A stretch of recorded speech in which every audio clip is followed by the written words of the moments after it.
Hello, everyone, and welcome back to another episode of the Chilling Neigh Podcast, your premier VGC podcast. My name is Rashil, aka Conkdonk. I'm joined by Ryan Sableye, VGC. What is up? Absolutely nothing. I mean, the ceiling is up, the sky is up, but we're just chilling here. Just got back from Louisville 2 days ago now, so we're just chilling and looking forward to recapping the event with you. Yes, for sure. Yep, Louisville just happened this past weekend, and congrats to Andrew Zhang for winning with a team that we actually saw do really well at Dortmund as well. Got second at Dortmund. Matty Morgan was using it. And then our very own Ryan got made day two and had a nice run with a team that Uh oh. I'll pass it over to you to talk a little bit about. Hold up, real quick, 1 second. Paul Chua got second with his Ninetales stuff. Yeah, and Gabriel then Gotti went on to win a regional with it. yep. Uh, the team that just won got second in Dortmund, and then it went on to win a regional with Andrew Zhang. So what I'm saying is here, everybody steal Joe's team and see if you can win a regional because Joe did get second. No, if that would be crazy if that was the pattern that happened. I mean, I could definitely see Joe winning the next regional. That's all I'm saying. Oh, I mean, well, I think next is LAIC, right? We have Lil first. Lil up in Europe first. Oh yeah, we have Lil first. Yeah, Yeah.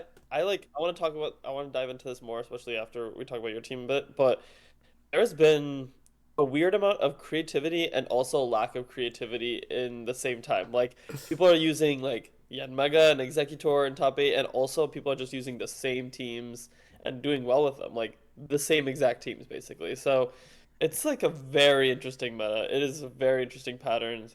Um, and I mean, kind of going into that front, you had and talking about Paul Chua's team. I feel like yours is kind of pulls some inspiration from at least that core. Yeah. Uh, but curious on kind of how you landed on the mons that you landed on the adaptations that you like kind of strayed away from that Chua Agati build. Yeah, for sure. So I actually started by testing. I said, why not just play a team that's going to give me a chance every game? And that team that was going to give me a chance every game, I said, you know what? It's going to be that Gabriel Agati Pelchua build. We're going to send that. Feels really good, right up my play style. And I'm playing it. Instant Amoongus just felt too slow for the team. The King Gambit, the Ninetales, the Dragonite, the Garchomp felt amazing. I was very sold on those four pieces. And I said, you know what? It's not really pushing the pressure anywhere. There's nowhere that I'm really going, yes, I can take this game this way. It was a very reactive team, and there's nothing wrong with that, but I wanted something more. I wanted something that was going to put pressure on the opponent. And I said to myself, you know what? Let's get this Instant and Mungus out of here. They don't belong here. Let's just try to push the pressure a little bit more. Ended up finding a spot where Sneasler was very, very good. Fake out. I was able to coach up my Dragonite, my Garchomp, my Assault Vest, King Gambit. And it was that extra piece that this team needed. I was set on those five, didn't have a last. I made a funny joke about, like, on Twitter that I needed a last slot. The amount of people that suggested Smeargle and Ditto was insane, by the way. Anyways, besides the point, ended up settling, went back to Amoongus because I really liked redirection in this format, as we discussed last episode. Redirection is kind of broken. And then I said, you know what can I do with Amoongus? And I decided on Covert Cloak. Once again, discussed Covert Cloak last episode as well, so, maybe I should just, like, listen to the podcast more. But no, Covert Cloak Amoongus felt really good. It was kind of my anti-BS mon, anti-trickery. You couldn't fake me out. I was able to get spores. I was able to get clear smogs off. Just a lot of good things were coming out of this Amoongus being on the board. I had a lot of lines where, I would go into, like, people would adapt with Rillaboom, King Gambit. And all of a sudden, they couldn't fake me out, so I'd just get the spore if they tried to set up. They couldn't double me up with high horsepower Kowtow Cleave. I was built to survive that as well. Free spore that way. And it just gave me a lot more safe lines to just feel out the field while I waited to see how they wanted to approach a matchup. And then I could send like a game two after having a fairly safe game one. I could try to make a call that way. Overall, team felt very, very good throughout the whole tournament. Not a lot to say, I don't think. Just once again, it's a standard team, guys. There's not much here. I basically had the Agati team with Sneasler over Incin, right? So nothing crazy. Specs Ninetales felt good. And I went 7-1 day one, had a very good day one. Felt very good going into day two. Pulled James back round one of day two, which a little unfortunate. Also, guys, James does have a killer YouTube channel, so if you're interested in that, I will shout that out right now.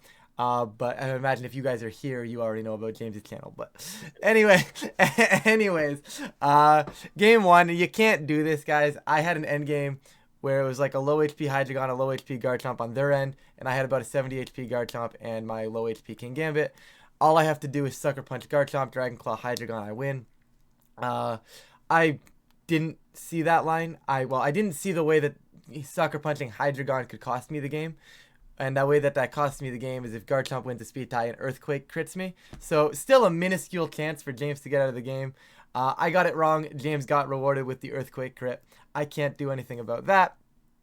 James then proceeded to cook me game two. So it was a little unfortunate, but it was a pretty good set, I think, overall, except for, the massive chokery that I did at the end of game one. Then, Dire Claw sucks, okay? And I am not making these numbers up. I literally went 2 for 14 on the entire tournament for Dire Claw procs. Like, I don't make these numbers up. I literally would not lie. I got a lot of poison touches. I will be honest with that. I got a poison touch a ton. Whether it was off of a fake out, whether the Dire Claw didn't proc and then I got a poison touch. I got poison touch a good chunk of times. But on the actual Dire Claw procs, I went 2 for 14. And it's like, hello, Sneasler? Are you broken? Like, you ever seen that meme where it's like that person like poking whatever it is with the stick and it's like, come on, do something. Yeah. That's exactly what my Sneasler felt like. Anyways, I bring this up because in round 10 or the second round of day 2, I got washed game 1 because I just didn't think they were gonna lead like Indeedee Sneasler. But the end of game 2, they ended up going for I went for Dire Claw. I won the speed tie into the Sneasler, went for Dire Claw, I got nothing for it. They Dire Clawed my Sneasler in return, put me to sleep. It's whatever. Ninetales came in the back for me. Their Sneasler was faster, which I knew it would be, but I'm built to survive. They Dire Claw my Ninetales and put me to sleep. And I'm like, hello? And it was probably one of the more frustrating sets. I once again would have enjoyed a game 3 there. But overall, the tournament was great. I don't think there's much to really go over. I got 76. It's not like it's a crazy high result. I don't want to spend too much time on my run here. So overall, pretty consistent day. Very happy with back-to-back day 2s. Just one day I'm gonna break that that day 2 curse and push through into Top Cut. But unfortunately, last weekend was not it. Yeah, makes sense. Well, it's still a fantastic run. Always great to make day 2. And the Sneasler point of it, like looking at the usage that it was at Louisville, I mean, it was 35% on day 1, 45% in Yep. day 2, and 5 out of 8 in the top 8. I mean, it's just and like this mon kind of like what we talked about last time. I feel like a lot of our pod from last week is really relevant to like our preview from last week ended up being kind of coming true and just being like a reality at Louisville, where everyone's just kind of running Sneasler and hoping your Dire Claws your opponent, So and dumb. that's kind of tough, and it's kind of tough to counter too. I mean, like the Covert Cloak Amoonguss is a really cool idea, and like I mean, a lot of these teams like are running their Garchomps and like some priority spam to try to either outspeed or just get some good damage off, but it's not Sneasler's just not going away. It's just too strong, and the RNG introduction is just too good. Or even if in a bad matchup, it just does so well that it's just not going anywhere. And I don't think we're gonna see it really drop off much at all for the rest of the format. I can't see it being bad ever. Maybe some people will come up with some counter text or something, but I just don't see it. I don't see like its usage going down too much, honestly. Yeah, no, it'll be around. It might fall off a little bit. I saw a lot of dual wing beats throughout the weekend. Actually, just talking to the room, people were playing against like dual wing beat stuff going on. Obviously, I don't think any of that really like prevailed, but I think that's kind of the right direction that people need to go into when trying to deal with Sneasler. Make sure you don't have to worry about letting it get two Dire Claws off. The loaded dice Dragonite's cool as well. You get a couple scale shots off, that thing's gone. There's a lot of cool options there. Actually, a loaded dice Dragonite did get top 8, I believe, in Marco, but we'll get into that in a bit. But I think there's a lot of cool multi-hit moves, and I think you're going to find the meta is going to start shifting towards having at least one of those on your team. Just not letting Sneasler threaten you with 2 shots. If it hits one Dire Claw, that's whatever. This time it gets to second, if it starts stacking a second, starts stacking a third, that's when it becomes the problem, right? But if it clicks one and it gets to sleep, I mean, they got you there. I mean, it's bad luck and it happens, but when you can put RNG in your favor, it's going to be decent. I don't think this mod's going anywhere, but I do think we're going to start seeing people more aggressive around trying to deal with it and making sure they have their answers. Yeah, that makes sense. Um, I also wanted to toot my own horn a little bit because last week I predicted that Goldango would win. In a field of gambits, I predicted Goldango would win, and it did get another dub. And also that Dozo would make a huge run because no one was prepared for Dozo. And we did see a lot of teams not really have a Dozo answer. And we did see Carson Confer make a huge, huge run. Didn't barely missed out on top eight. Ended up finishing ninth, but went 12-1, which Yep. is kind of nuts.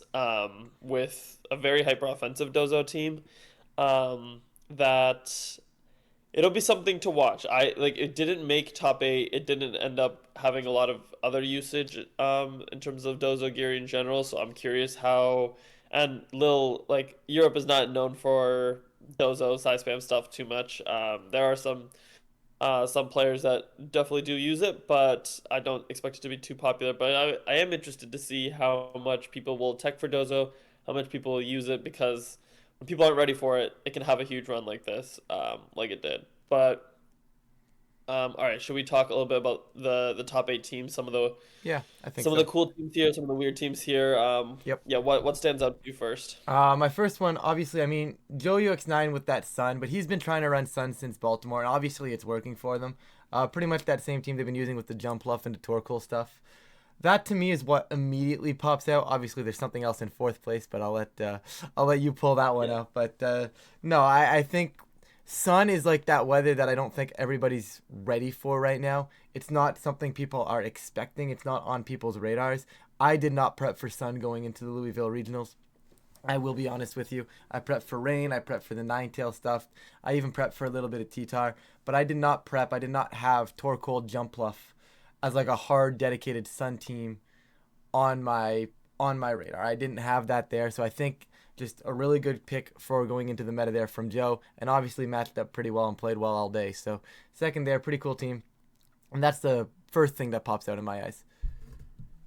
yeah, and like touching on that a little bit, like weather is such an interesting spot right now because right now we have two Sun teams in top eight, and then or top four actually, Yeah. and then we have one Rain team in top Yeah. One ranked eight. team in top Yep, four, one in top eight. Yeah.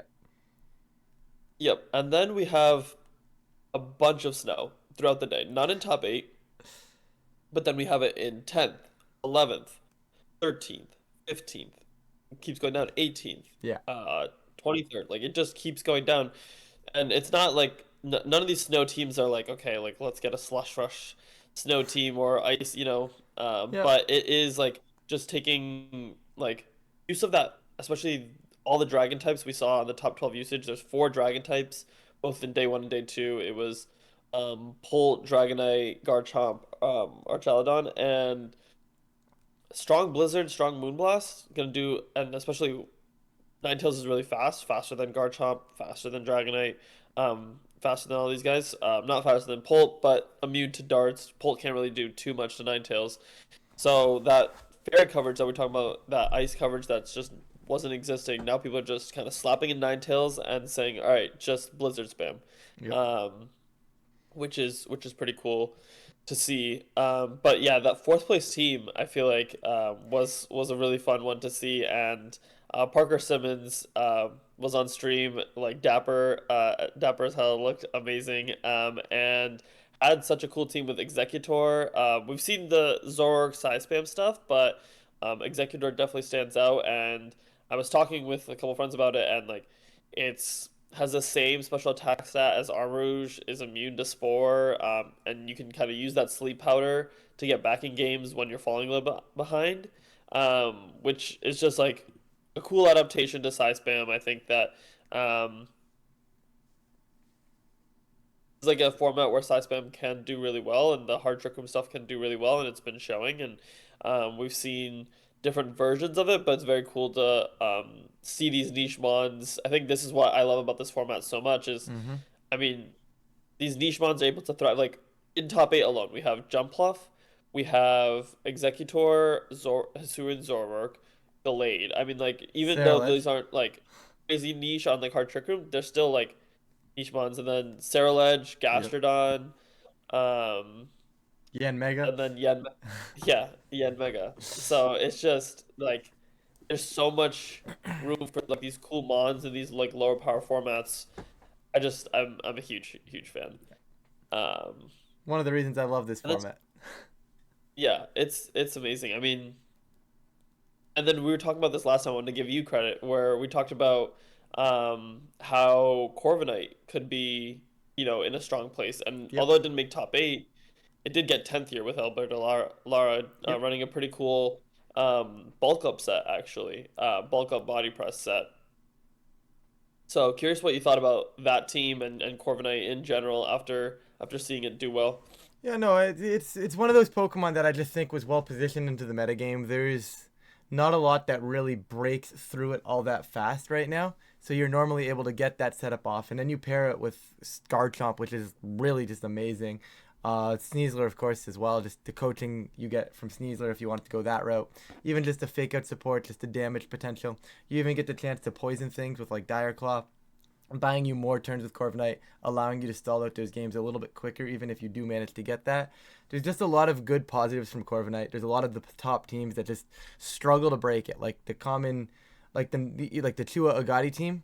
The only thing that really wants to hit that Corviknight that really can hit that Corviknight is the Incin, but it has to get down to -1 because of mirror armor. Or the Ninetales, and then you're bringing Ninetales versus the Steel type, and it's only really doing about 40%, and all of a sudden you lose the Ninetales, Corviknight walls out the rest of the team, right? So there's a lot of good matchups for this Corviknight going around right now. Alberto, I think, had a really cool call with the Volcarona as well. Just really a really nice touch, realizing that Ninetales is a concern. Some of the ice types that are popping up may be a concern, and just Volcarona patches that team so nicely. I'm a big fan of Alberto's team. I think they had a really good call for the meta. Yeah, agreed. Um, Also curious on so these kind of moving past top eight a little bit. We saw a couple people use Palafin. So Yes, 16th here, 18th. Curious on your thoughts on the return of Palafin because I thought Palafin was kind of just washed, done for, was not coming back at all. uh, I was kind of in the same spot. My thought process here as to why it showed back up is the meta just slowed right down, right? Like everything now is just so slow. It's every game seems to be a little bit longer than normal. So the chances for you to, get Palafin on the board, flip it out, bring something back in, are there's a lot more options for that. There's a lot more ability to do that. There's less pressure coming into your side of the field every single turn. And I think it's just a water type in a format where I hate to say it, but there's not that many water types. Like at the beginning of the Yeah, format, you're like, oh, everybody's got a Primarina. There's some decent water types coming around, but you got Pelipper, Primarina, and that's pretty much it that I've seen from water types, right? We've got people using Empoleon in 22nd place, right? So there's people yeah, fighting for water types, and it's a format where just having high stat total Pokemon on the board are going to give you chances. And once you get Palafin set up, it's the definition of a high stat total Pokemon. So you take that extra step early on. There's opportunities for it because the metagame has slowed down, and all of a sudden you have a base 160 attack Pokemon on the field along with some other decent stats. You get the option to potentially run Haze. Just really cool. I don't think everybody's ready for that big water type damage getting pushed out into the metagame right now. yeah, agreed. Like Firewater Grass Core is something that's like kind of like a core principle in VGC team building and everything. And I mean, we're seeing plenty of Firemons, plenty of Grassmons, but like, I mean, just looking through here, in terms of Watermons, like Riley has a rain team, so he has Pelipper and Basket Legion, but none on the first place team, none on the second place team, none on the fourth place team. We have Gastrodon, Solo Dozo, Yep. Tauros, and then we have like the Dozo Tatsu. And then just like no water types on any of these teams. We have like maybe Solo Bascullegion, Legion, Every, and every, then we get down to this Palafin, and yeah. then an Empoleon. Sorry, which No, one I did was you gonna say? say everybody's waiting for Urshifu to come back. Seriously, I mean, like I was looking at team building mode, and I was like, all right, like should I just slap on a Quackaball like Urshifu at home? Yeah. I don't like there. There's not a lot of good options here for water types, and I mean, I was just actually just realizing as I was saying through this, no Primarina in top. I don't even know where the first Primarina is It's actually. 21st, I want to say. Okay, yeah, yeah. So I mean, for a mod that is on the top 12 of usage, for both day one and day two, it's just not translating anymore because it's just slow and it takes a ton of damage from a Garchomp EQ plus like an E-Speed double up or something like that, or a Terra Blast or something like that, like from a Make It Rain. It's just taking a lot of damage before it can actually get any hits off, and then you just Terra it out of the weakness, and now Primarina is dying before it can even get a second attack off. It's just a little bit of a weird spot. And people were using, and kind of like going back to the Doza point, people were using Primarina as their Doza answer. Like that Yep. was like kind of for, a little stretch there. It was the Doza answer with Haze. And now that that's fallen off, kind of gives rise back to kind of strategies like that. So I'm really curious to see like if any water type will actually settle in. It doesn't seem like it. No. Just doesn't seem like none of the water types like stand head and shoulders above the rest. I feel like, so I think that's gonna be something that continues to be a little bit of an awkward point in team building moving forward. Agreed. Um, Yen, also, so I want. go ahead. Oh, go ahead. No, no, no. Go for it. Go for it. No, we should talk about what you were just about to bring up. So I was gonna say Yen Mega in top eight. I'm pretty yeah, confident this is just Wolf seeing something and running with it. Obviously him and I believe it was Yotam that built the team together. But yeah, overall, just a really cool team to see come out of the regional. Just the faster variant of like the Ursaluna Hisui. Pair that with Tailwind. Get a pretty consistent Tailwind setter as well with that speed boost onto Yen Mega. You can go Terra Ghost. You're faster than a lot of things. You can air slash flinch your way out of end games if you needed to. But obviously that's not the main reason for it. But you just get that fast piece, that fast Tailwind setter, and then you just put damage on the board as well, right? Like you just force people to care about Yen Mega. I never thought I'd say this, but they found a way to force yeah. people to care about Yen Mega while it's on the board, and I think that was a very cool team building choice. Yeah, I mean, it has like actually a pretty like decently high special attack stat. When I had to look it up because I was like, I don't does Yen Mega do anything? Like, what is it? But it has a pretty good special attack stat, and then the a couple other things on this team that really stand out to me. One is like the Unburdened Sneasler we've kind of seen drop off. It seen a lot more of that Focus Sash, Poison Touch, Hmm. Sneasler, so you can get a couple hits off. But this one's, the ultra fast, like get a close combat off, no fake out. It's just close combat, throw chop, dire claw, um, with white herb. So then you get that unburdened proc, and now you're super fast without even having to have tailwind up. And then in tailwind, you can match your opponent's tailwind, and then you're still the fastest thing on the field. So you have a super fast mode with Yen Mega and Sneasler, and then this Archaludon that's stalwart. So the one ability that we kind of haven't seen, I've seen Sturdy, especially more in the GCs and stuff like that. But Sturdy has been around as like a thing, and then Stamina is pretty much the default set. But this stalwart, we were talking about at Dortmund, right? 31 out of 32 teams, the top 32 had Follow Me and had Redirection, and now the stalwart, basically Raging Bolt at home, with Electroshot, Dragon Pulse, and Thunderbolt, Yep. which I thought was funny. With Terra Electric Power Herb, actually just ignoring all that Follow Me and kind of making it useless, which I thought was a really, really cool adaptation that I mean, clearly no one else has fully thought about. Yeah, no, Stalwart is just such a good ability. The problem with Archaludon is it has three really good abilities, right? And a lot of the Yeah. time you see the stamina just because it gives you that secondary option of attacking, right? All of a sudden, you get whittled down on the special side and you're able to just drop some body presses that are doing decent damage, right? So that secondary option is very good. Wolf here obviously opting to say, you know what, I don't need the secondary option. I'm just going to be amazing at what I do here with my one piece. Not going to let myself get whittled down, and I'm just going to start sending damage off.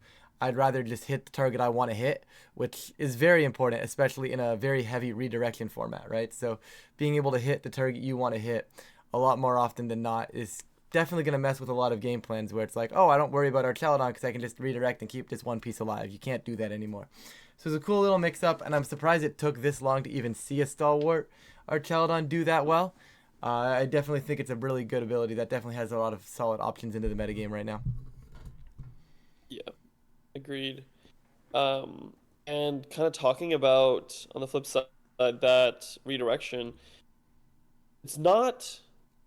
It's far from falling off, but definitely less redirection than what we saw at Dortmund, where it was like if you didn't have redirection, you weren't in the top 32. Like that's just not Yep. happening.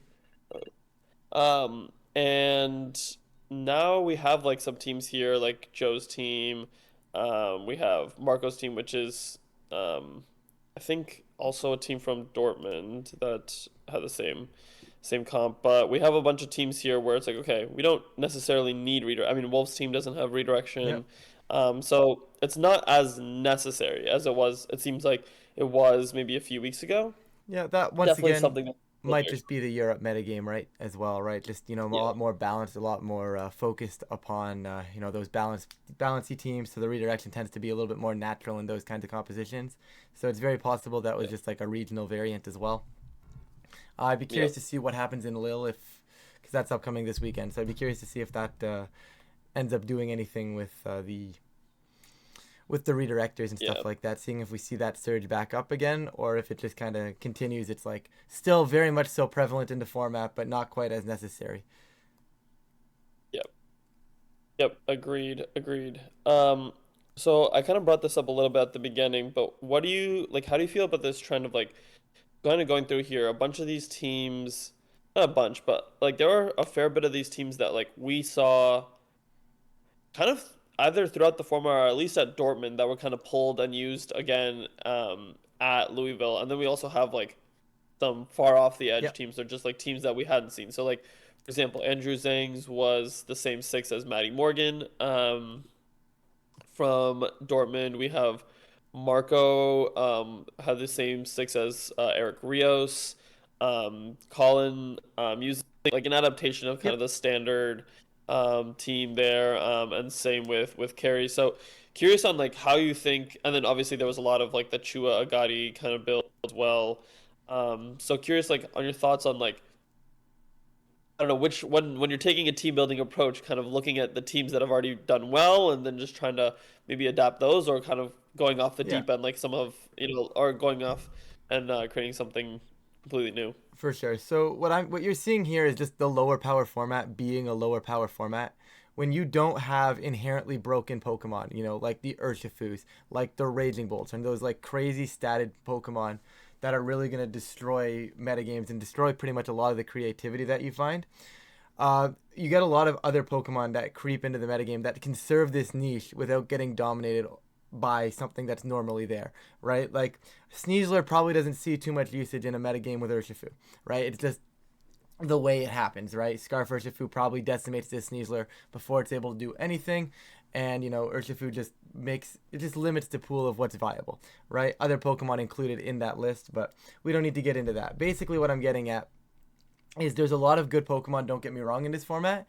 They're just not as inherently broken. So it's a lot easier to pull something out and have this little niche pick that can counter a couple things and not have to worry about just getting absolutely shut down by something that's completely game breaking, right? So you're able to work on things like, you pull out the Cerulean, you pull out the Executors, you pull out those Yen Megas, and all of a sudden it's like it serves that niche, and it's not just these broken Pokemon that are all over the place. It's these high stat total Pokemon that are all over the place. But you can get around a high stat total with a cool niche usage, right? Like we saw with the Mega, the Executor. Tons of options there. So I think what the way to look at this is if you're looking at team building and you're looking to adapt, I mean, keep in mind good things are good because they are good. However, don't be afraid to try something. I am a big believer in trying stuff, and obviously, like I you can build a team and say, yeah, this could work, and like just in your head and spew out 6 Pokemon and say this looks fun, but it might get beat by this and this and this. I think actually trying it and sitting down and saying, wow, this actually does do very well into these top 2 teams here. Let's keep an eye on this and let's make sure this actually works. Let's flesh this idea out a little bit more. And basically, I don't think any idea is too crazy. Obviously, I wouldn't go around like using like like a lick-a-licky. Is that even in the game anymore? I don't even know if that's in the game, but you know what I'm saying, right? Like, no idea is too crazy until you've tried it. If it has a niche and you think it can do something into like some of the top teams, because those teams are good for a reason. But if you think you can, break something like that with a little more of a niche Pokemon, feel free to go for it. Make a meta call. Why not? But there's also nothing wrong with just throwing 6 solid Pokemon on your team and saying, I'm going to outplay people as well. Yeah. Agreed. I feel like you can kind of, if you have a tournament coming up, you can kind of like take two routes where it's like you can look at the teams that have been doing well and pull one, and you could run probably the exact same six as one that did really well in the previous tournament, and have a chance in every single game. Like do pretty well. It seems like a lot of these teams, like a lot of formats we see, okay, like by the time like the team that did well at the first tournament, by the second or third tournament, it's just aged out. It's not relevant anymore. The meta shifted too far, but it doesn't seem to be the case like anymore. It doesn't seem like the meta's moving as quickly as it does in other formats. It feels like okay, like it's these are the good mons in this Yeah. format, and everyone's just okay, like these are the good teams, and everyone's just maybe making one swap here or there. Like you chose to swap out Sneasler in the instant slot, right? Colin Hire, I think he has like the like similar teams that we've seen before, but he swapped in Solo Dozo and Volcarona. So and then we see Carey running, and I know that he built with Pat Connors, and they ran like a Specs, Dragapult, and Tauros and stuff. So slight variations here and there. That feels like those are more impactful and than like kind of building something completely new. But then we also do see a lot of like I mean Wolf constantly pulls up with something crazy, but then we do see a lot of cool teams here, like Norabum and using like Mimikyu, AV Blood Moon, Scarf Chomp, stuff like that. So we do have a lot of different. I mean, Palafin obviously made a return. We have like some couple Charizards here. I mean, Wait, a Luke is couple? amazing. There's a couple? Yeah, there was a second. There was a second. So obviously Luke Bauer, Why was there two of them? amazing. But there was I know I saw a second Yeah, there Charizard. there I is. gotta find it. 38. There's one in 38 too. Yeah, yeah, okay. I was like, I know another one made day two. Um, which also impressive. Like on stream, we saw the stream match where like Charizard almost one shot a P2 with overheat in Sun. And I was like that. It wasn't even like life form. It was just Scarf Zard. I was like, that is. I might be convinced to run Charizard. Like Yeah. that thing was insane. Solar power is Also, love wild. to see how many starter ones are doing well. Like, I mean, I can't believe the pledge is also top Yeah, cut. Like that's a good point too. that's Pledges pretty are crazy. everywhere now. Yeah. So I feel like a lot of room for like kind of pick your path, like whether you want to just be, like I'm just gonna be creating the coolest team ever. Like this is gonna be very creative. Use different mons that aren't relevant and make them relevant. Or you know what, these are the teams that are doing well. I'm gonna take from this and I'm gonna make my own little spin on it. And I mean, because even the winning team wasn't the exact it was the exact same six, but it wasn't the exact same Yeah. sets as Matty Morgan.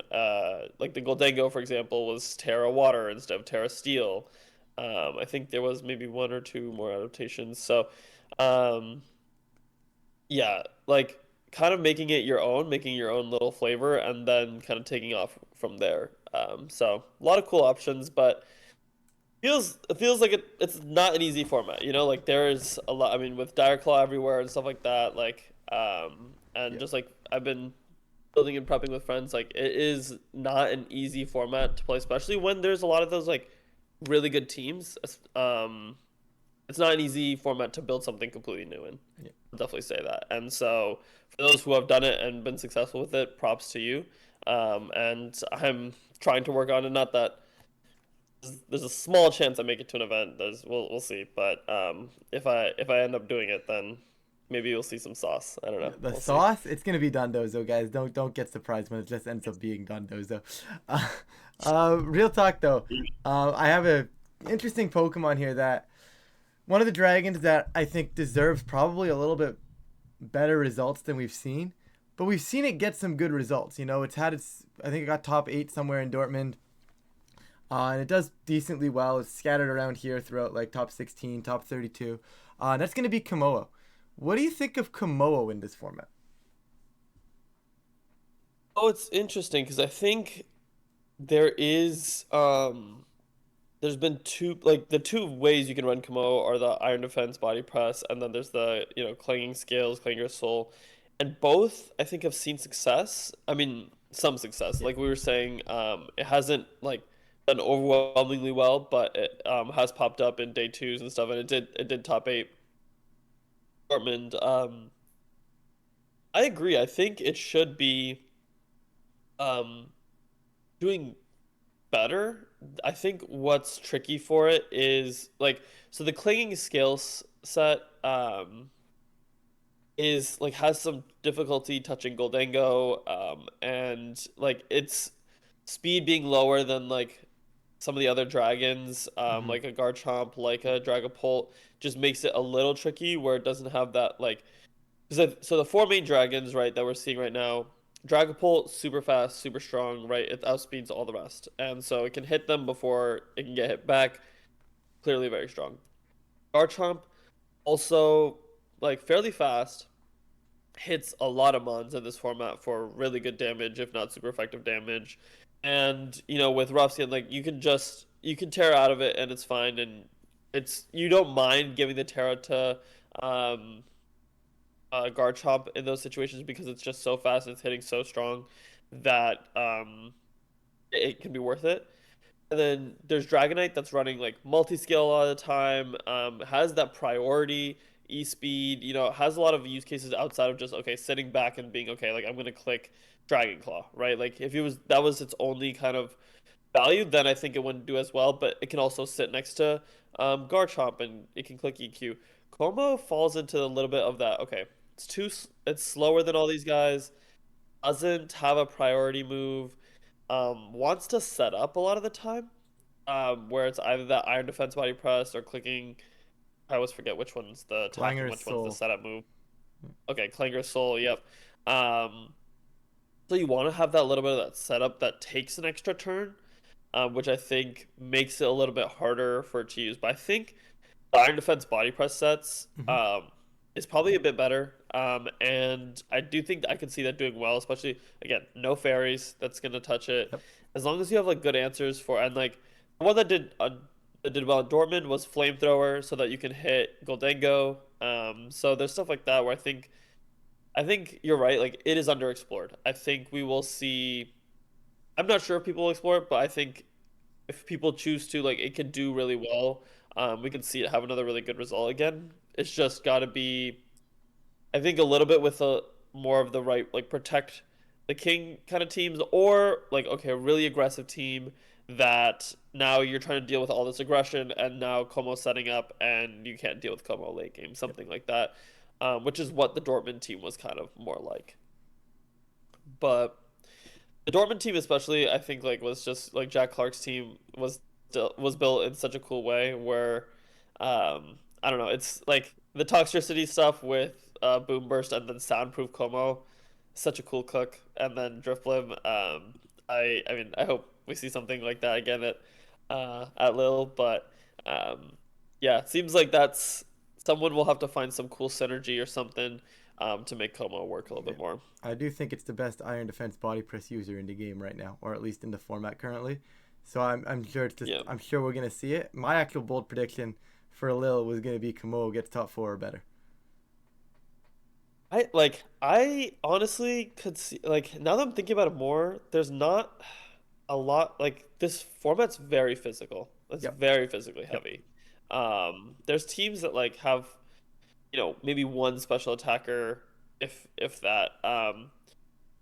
And so I'm actually surprised a little bit now that we're talking about more that Iron Defense Body Press is doing a little bit better, but I think yeah, I think you're right. Like I think it could have I could see it. place here if like yeah, as long as you have like the right tools around it to stop, like Ninetales I'm thinking, and then like these opposing dragons are kind of the biggest threats. Like Primarina maybe, but Primarina not not that relevant. And then with Soundproof and the right Terra, Yep, you you pretty don't much care about wall it. it. You don't care about Hyper Voice, and then with Steel Terra, you don't care about Moonblast. So that's a cool pick. I think that's a cool call out. Didn't really realize that, but I think that could have a really good showing. I also think that Blood Moon will Yes. like it's starting to pick up. Yep. We saw it do well on a couple teams here, not quite make it to top eight, but we see it in 14th, 12th. So I think Blood Moon is something that I'm keeping it. I know there are a few European players that are like big fans of Blood Moon, and so I do think that I think my bold prediction will be that we see Blood Moon in top eight. I Ooh. don't know on what kind of build, because I was not expecting a. I didn't know that AV set was a thing, but like I just coming into this regulation, if you told me that AV Blood Moon was gonna be the best Blood Moon set, Yeah. I would have been very surprised. Yep. And so I don't know if it'll still be AV or if it'll be Life Orb or something, but um, seems like the AV is kind of the standard set right now, for There's the few Blood Moons there are. there's been a few going around that I've played on ladder, and they actually are like Terra Electric Yawn with like leftover stuff, which I don't know if that's like actually good or if it's just something I've played on ladder, but it's kind of interesting to see Yeah. if that's something somebody's actually like cooking or if it's just some if it's just a ladder step. But it surprisingly did well. The yawn is very annoying, and then as you're switching around so you don't get put to sleep, they start launching hyper voices and blood moons, and it's like, oh, I am getting hit very hard now, and I wasted too much time cycling, right? So it's definitely something Yeah. interesting to take, maybe a direction that blood moon wants to head in. But it's very cool. One more Pokemon here that I definitely want to get a thought process on here from your end is Hydreigon. It won Dortmund, and where is it? Man, this that Mon is hard to like. I was actually just played a set with it this morning, and I hate Heat Wave. Like that that is like having to rely on Heat Wave or Draco, so annoying. I like it's a cool mon. I love Hydreigon. And I know that James Beck was using that same team. Yep, yeah, yeah. It I was a think we Dortmund saw squad. it well. Yep. But it's an aggressive team. Like it is a like I don't know. So it looks like we haven't really seen Hydreigon outside of that team, but I'll come onto the team for a second, which is because I love so many of the mons of that team. Love Hydreigon, love Annihilate, love Goldangle. Like really want to use that team and make it work. It's an aggressive team. It's a like tailwind, and hope you have like the right leads kind of a lot of time, and click Heat Wave, click Make It Rain, or kind of do the Follow Me bulk up and then tailwind and whatever. But it's a lot of like, okay, Wim is a support piece and Clef is a bit of a support piece, so if you're bringing both, you really want a lot of offense on the outside. So it's a tricky team to use. And Hydreigon in general, again, is a little bit in the awkward spot of okay, Dragapult's faster is gonna pretty much KO it. Garchomp's faster is gonna KO it, and so you're kind of burning your Terra like on it quite a bit, and it's still good, but like if you miss heat waves, it kind of sucks. It's not bulky, it's not frail. Yeah, it's It's a in little bit between. in the between, but like Sneasler's also really bad, like bad for it that close combat. So I hope we see more of it, but it's a weird mod to use right now.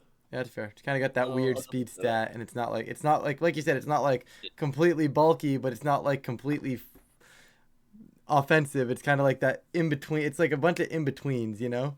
Like it wants to be Yeah, so many different things, and it's just kind of like doing all of them like mediocrely instead of like doing one thing really well.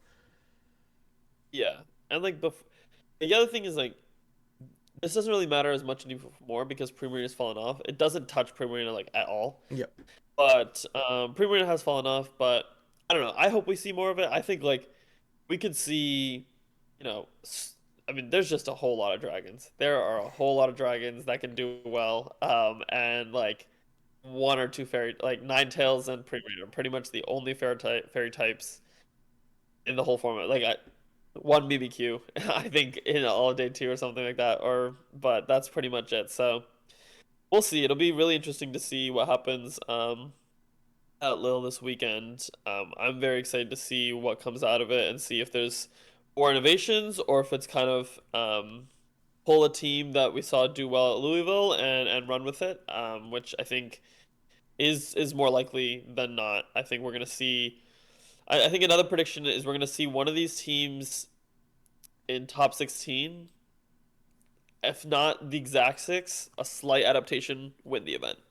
Okay. I think we're gonna see someone pull a team and say, okay, this is really strong. It maybe didn't win, but it was close and it had that right niche, and it's gonna do well. Okay.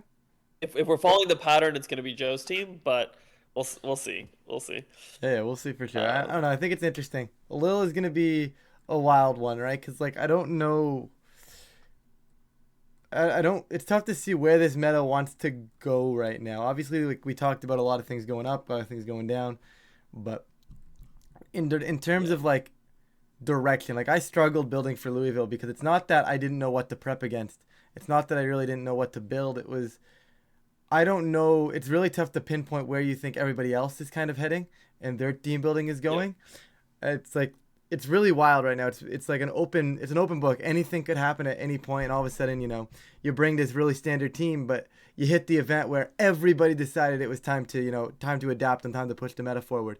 Or is it going to just be another meta game where you know we pretty much of what we've seen, and then all of a sudden you happen to bring the same stuff and it works out well for you. It's just one of those weird ones where I don't know what to expect in going into the next event anymore. Normally, you can say, oh, this should be on the rise, this should be creeping up, but I think we've seen a lot of what's good. Like we've seen all these high yeah. stat total mons do well. Is there any high stat total mons left that are like as an underexplored thing that's gonna pop up, or is it just gonna be, more of I'm gonna throw high stat total mons on a team, and these are gonna be my squads. So it'll be interesting to see where Lil heads. I will say, Lil, I'm not expecting like craziness, but we do have an internet's coming up Yes. in LAIC, and people go crazy for that. And we have Sacramento in like a month, and West Coast regionals are notorious for being pretty wacky for what happens there. So I think we have potential coming up. Yep. May not be this weekend, but it'll be interesting to see how. Because I agree, I don't see a clear direction where this is heading, or even hint of it. It's just kind of it's in a weird spot. It's in Yep. a weird spot. Um, I think all right. we Any last thoughts? we have another episode before LAIC, right? I think. I believe so. Yeah, Yeah, cool. I believe So in so. that case, what we'll do So before what we'll do for that episode is we'll just throw random predictions out and just like see if we can hit anything. We're just gonna take yeah, massive swings in that episode with our predictions and just see if any of us yeah, hit. Because like honestly, I think for an IC, there's nothing to hold back on, right? If you've been prepping something, yeah, when we get up leading towards those ICs, you've got to pull out all the stops. You've got to try and win. If you think you've got a cool cook, you send it, right? There's nothing to hold back yeah, for anymore. That's kind of something I like about this current new like top 75 qualifier, top X qualifies from each region, is you kind of just have to convert on your events. Before it was, yeah, you know, you can comfortably just take a normal team and say, yep, this team's probably fine. I'll get my fair chunk of points and it's going to be a good chip towards the next direction. But now it's one of those ones where I think it's actually more beneficial to, make that push, take that jump, take that leap, and just, I'm going to try and swing big. And if I hit, I hit. Now, obviously, the people that are and being able to go to more events can take those swings a little more often, and it's a little bit easier for them to do. So, obviously, I still think you should probably lower some CP bar, not CP bars, what are they called? Best finish limits and stuff like that. But as a whole, I think it's kind of opened up the creativity a lot of the metagame as well because we're not seeing people play it safe. We're seeing people take these leaps. We saw Executor, Yen Mega. I'm curious as to what we're going to see as the meta develops, especially at an internets where there's so many points and so much opportunity on the line. yeah. And with the internet's BFLs being looped in with regionals, like it's having just getting points honestly at those internets is going to be Mm-hmm. huge. So I'm very excited for LAIC, but we have a little first, and I'm excited to see what comes out of that. Absolutely. And we'll be here to review it after it happens. But I think that's gonna be it for us this week. So thank you as always for listening, and we will catch you again soon. See you guys. And just for Tommy, love you.